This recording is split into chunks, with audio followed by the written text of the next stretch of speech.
Hello again, my fellow coder. Welcome to this next lesson in our series that I have lovingly called FreshVotes, which is where we are building a real-world Java web app from scratch, leveraging mostly Spring Boot and other cool Java technology. So, in the previous video, I promised I would be creating an actual visual header as opposed to just scripts and stuff that we are embedding into multiple pages. We're actually going to visually make a header. So for that, I like to leverage Bootstrap, as we have been throughout this series. So basically, I forget what it's called. If I go to, is it Components, and it's Navbar, right? So you would think it'd be called like header bar or header, but they call it a Navbar. Fair enough. You know, I can't complain. So there are some examples of navbars like this guy right here. You have a search, you have a drop-down list, and just different ways that you can build a navbar, and that one's fine, but I don't really need a search for now.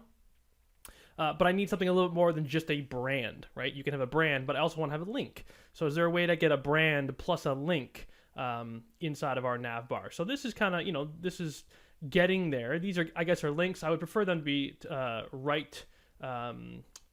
right-sided, aligned to the right. So I'll just scroll through here, see if there's anything that sort of matches. So this is close, right? We have a form here, a search thing that is right aligned. Is there anything in here that leads me to believe that it was right aligned? I don't see any classes or anything that outline it in such a way, so that might not be helpful. Keep scrolling down, see, here we go with inline element. This is just a span, so again, it doesn't look like they have any. Okay, MR, there we go. That's essentially what you need to use to align left and right, which is totally not a class name that you would think means aligning things left or right. So it's a terrible class name, but hey, again, I'm not here to judge. So this is close to what we want to be working with. So I'm just going to copy this guy. Maybe is there anything else? Ooh, there's color schemes. Okay, those are easy to just copy paste. You can see examples of that. Containers. Although it's not required, you can wrap a navbar in a container to center it. Right. Well, I'll show you what that's like. I might actually use a container as well. Placement. Default. Oh yeah, fixed top, fixed. So there's different ways to have behaviors in terms of what it looks like, and maybe I can demonstrate those in this tutorial as well. I think that would be helpful. So let's get going with our code. So basically what we want to do here is we want to have a visual header that we can import really via the replace, replace. So we want to have it sort of importable via that. So I'm just going to create a div in here, and sort of the thing that you need to remember with the fragments file, specifically this header file, is that it doesn't really matter how you arrange all the things inside of here, because you're never going to just load the header by itself. You could, but that would kind of be silly to just have a header and nothing else. So what I mean by that is if you have multiple divs that are sort of out of order, if you have like the footer above the header, it doesn't really matter that much, because you're really just leveraging this page as the sort of the placeholder that contains all of the, let's call them elements. Really, it's an arrangement or a conglomerate, a mesh of elements together, HTML elements together, that then get grouped and then get imported elsewhere. But we're just kind of taking from here and there and everywhere, so it doesn't really matter how you arrange them on this page, is basically what I'm getting at.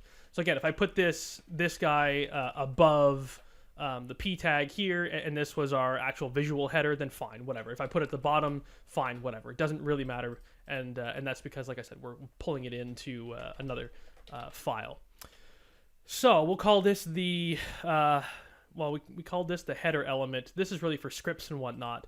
I guess we could just call this header, and I think we can call it that because I wanted to demonstrate the difference here with the header element.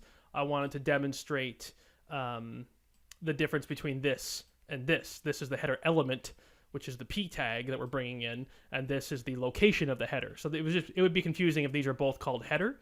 So that's why I named this one header element, but I'll just call this one header now that we are familiar with the syntax. So then I pasted in here the stuff from the Bootstrap page that we were looking at. So wherever it was that I highlighted the code, I think it was this guy. I highlighted all this stuff. So we're essentially going to have a nav bar that looks like this guy.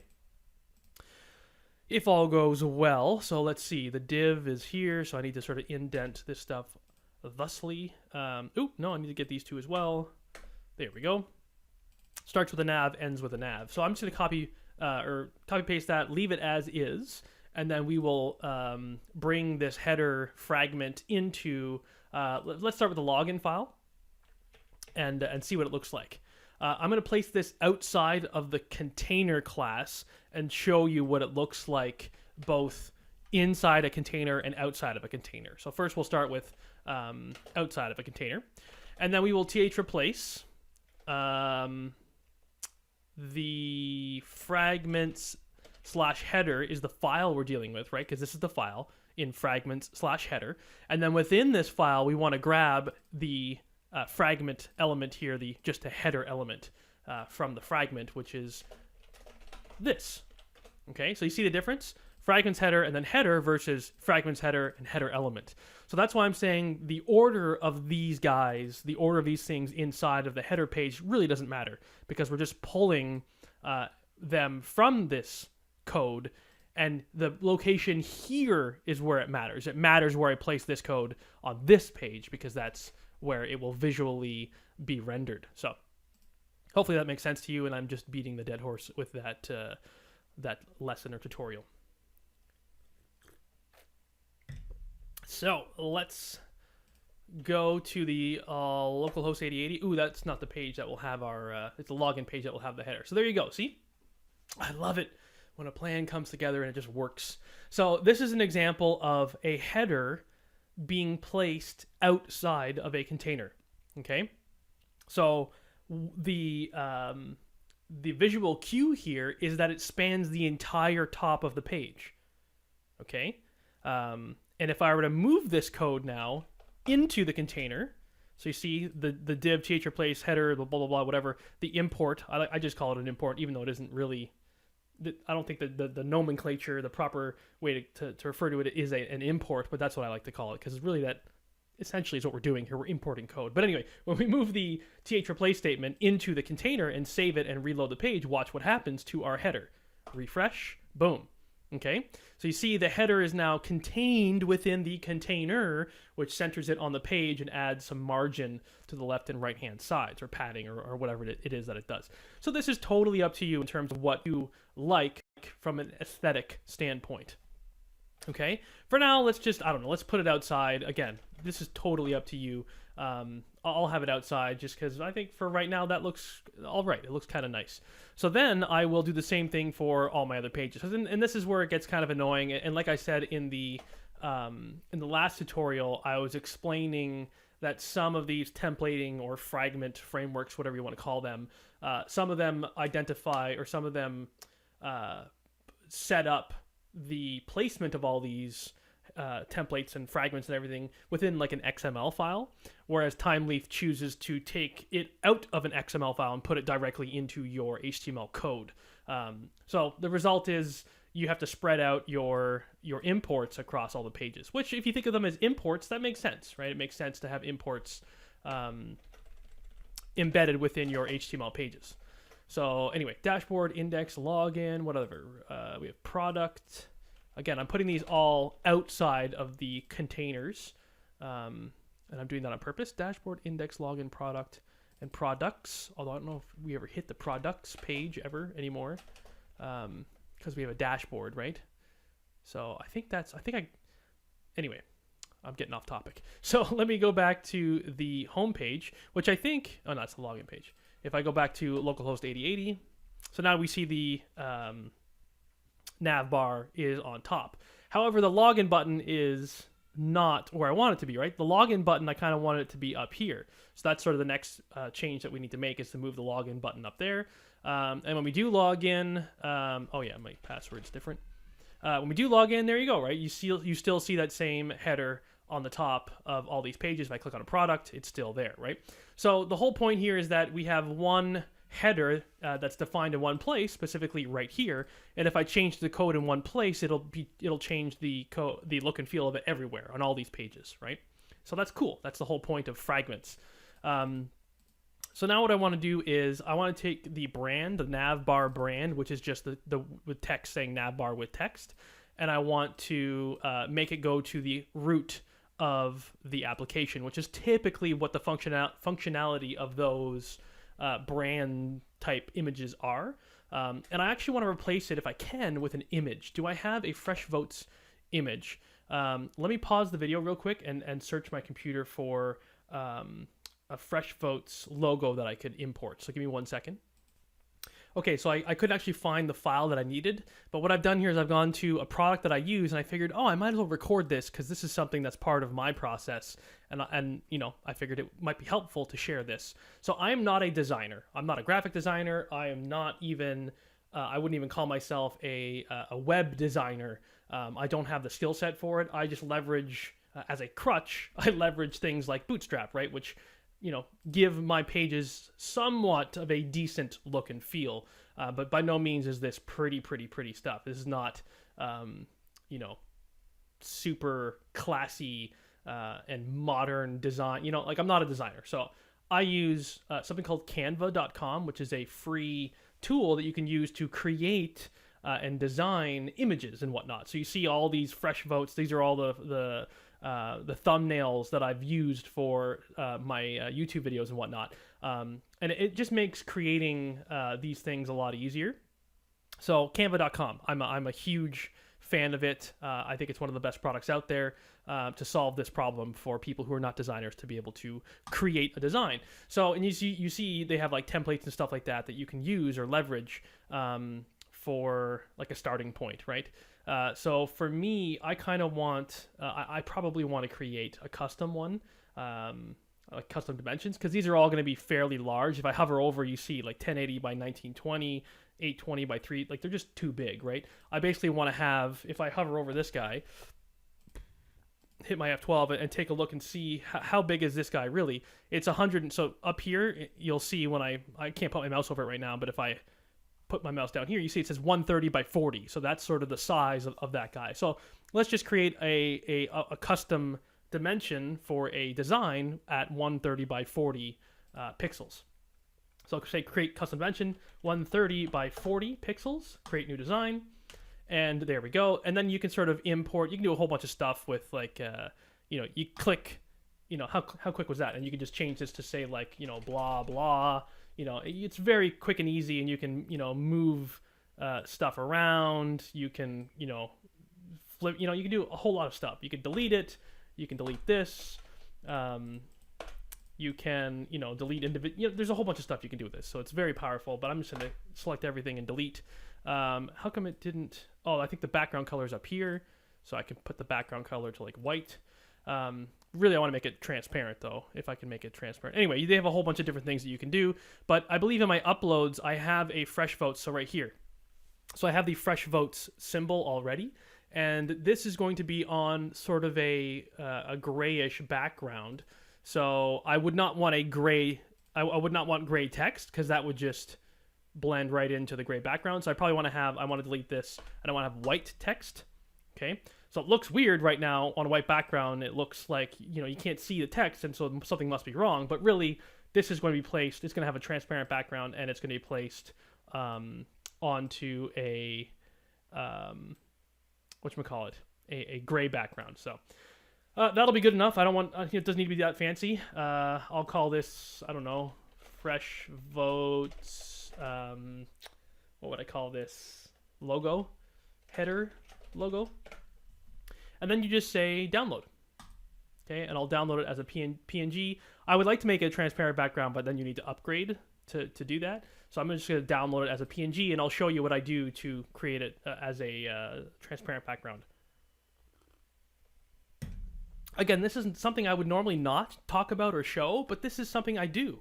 So I think it's very valuable to show you guys some of the insider things that I do here.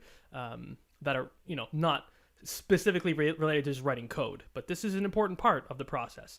So I've downloaded it. It's in my downloads folder. Wonderful. Now, how do I make it a transparent background? Because if I just take this, let me hold on. Give me a second. I'll copy the image. So I've got the image copied. And let me paste it into, where would I put this guy? Static. You need to create a static folder within the resources. So this is important. It has to be in the right spot.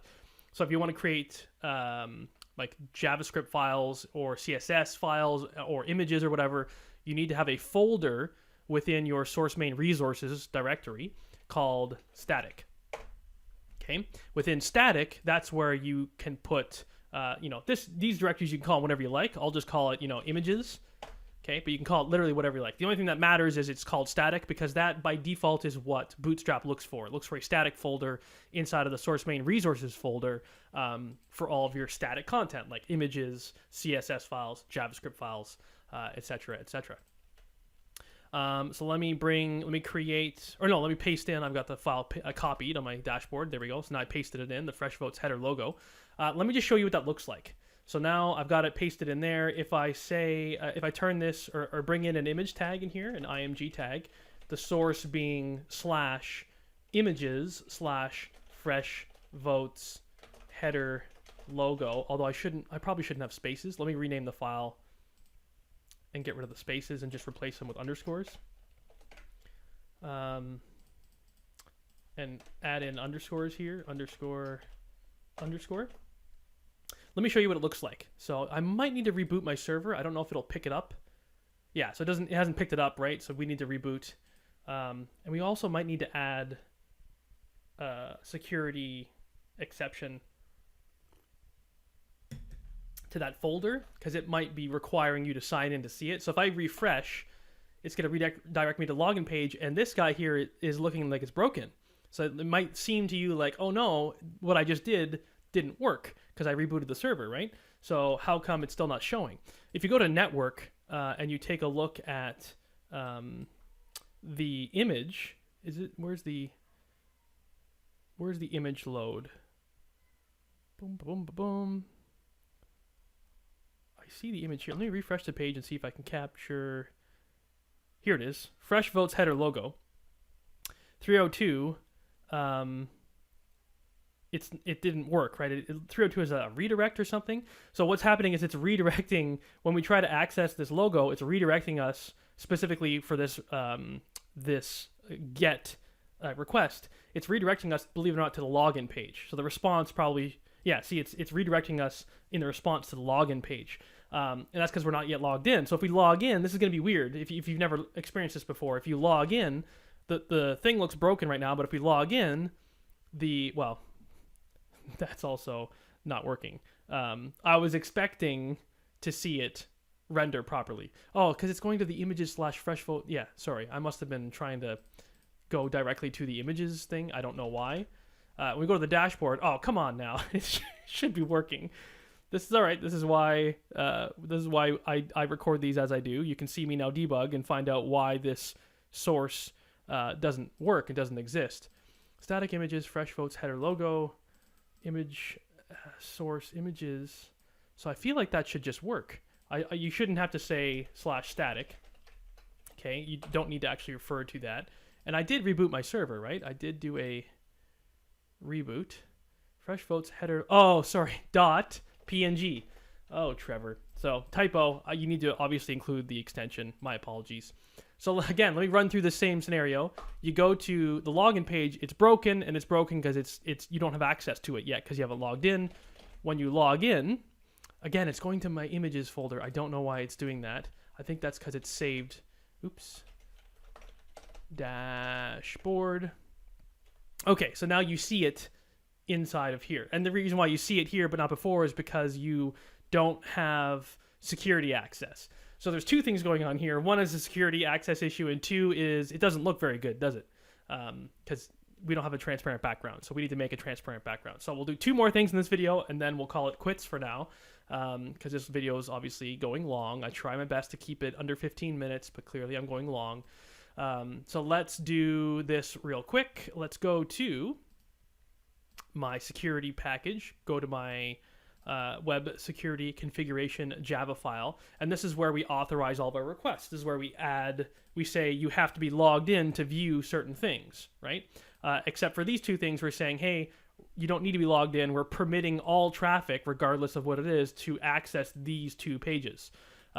So what we need to do here is we need to add one more ant matchers thing to it and say for anyone trying to access the images folder, for any images inside of this folder at all, we want to permit all traffic. Okay, so that is an important line, and that will get rid of the bug of us not seeing the rendered version of the image when we are not logged in. So in other words, now it will no longer redirect us to the login page when we try to access anything in the images folder. So again, to prove that, my server just rebooted. Let me try to access the dashboard page. It redirects us to login, and look, we can see the image now. Okay, now let me log in and make sure it doesn't go to the. Okay, good. So I think, yeah, I think at some point I was trying to access the images directly like this, and because it was saving this in the in my history. So when I got logged out, it was trying to get back to this specific page. I think that's why when I logged in, it went there. Anyway, if I log out and log back in, is it okay? Yeah, it seems like it's working now.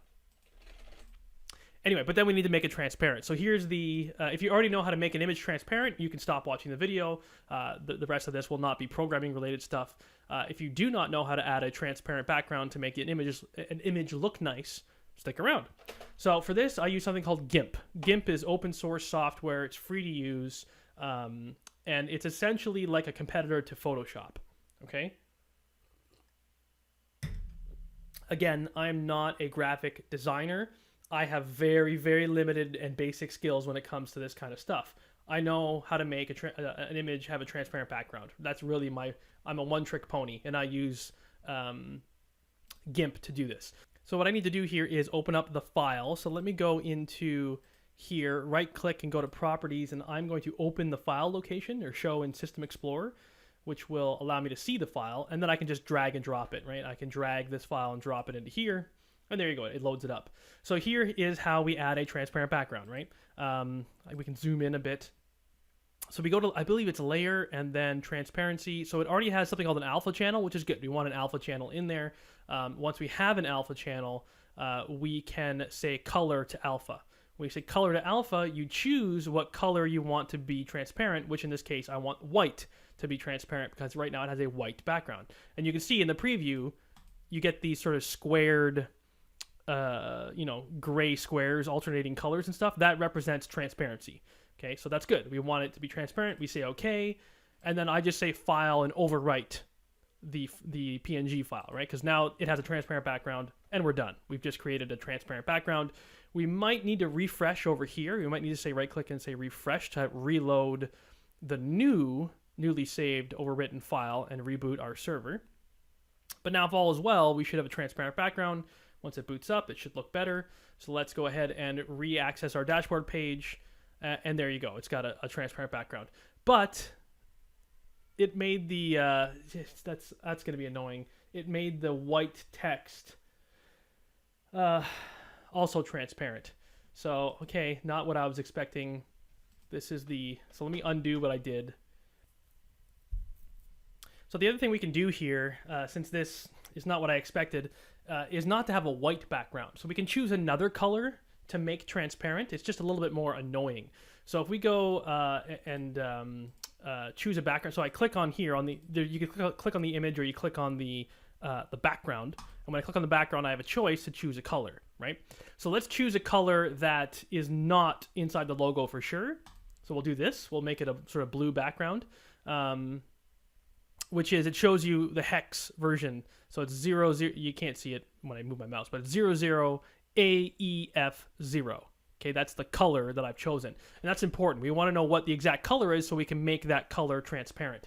So let me go ahead and download this again. And then I will take this file that's been downloaded and bring it into the GIMP. Okay, so let me just do that now. Okay, so now we've got this guy in GIMP. And I will again do the same thing. Color... boom, boom, boom, layer, transparency, color to alpha. So now we don't see how it's taken the white areas and made it transparent. See how the checker pattern appears for what was white? We want to change the color now.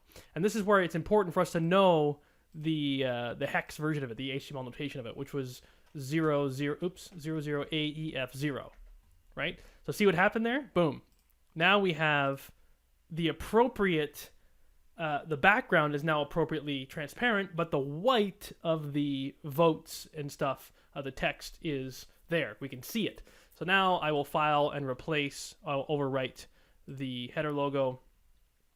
And I think it's named incorrectly now. If I refresh the images folder, it has spaces again, so I need to rename it because I downloaded it with the spaces from GIMP, and when I put it in here, that's how I did it. Anyway, so I'll put it back here, refresh. So now, hopefully, if all goes well, this will look a little better. So refresh the page, boom. So again, it doesn't look that great. The white is sort of not bright enough. So then that leads me to believe that I need to change the color of the navbar itself. But anyway, the point is our FreshVotes logo, it came in properly. So those are the steps that I go through to make a transparent background. These are the hacks that I go through, which are helpful hacks to know, in my opinion, which is why I recorded them. So apologies for the super long video, but hey, you guys learned a lot. Hopefully you learned a lot in this video. So the next one, we will change, I guess the color of the navbar will be changed, and then we will move the login button into the header, but we will make it a little bit dynamic, because when you're on, let's say, the home page, it should say login. And when you're on the login page, it should probably say login. And if we log in, that should then change to log out, right? The login button up here, when we're putting up here, should no longer say login if we are already logged in. So hopefully, if there's time in the next video, we will, which again, I'm hoping, and I assume there should be, unless something catastrophic happens, I'll show you how to do that as well, to make a button up here dynamic. Cool? So when you're logged in, it says log out. When you're logged out, it says log in. Make sense? Cool. So thank you very much for sticking with me through this whole video. Looking forward to seeing you in the next one. As always, take care of yourself. Happy learning, and bye for now.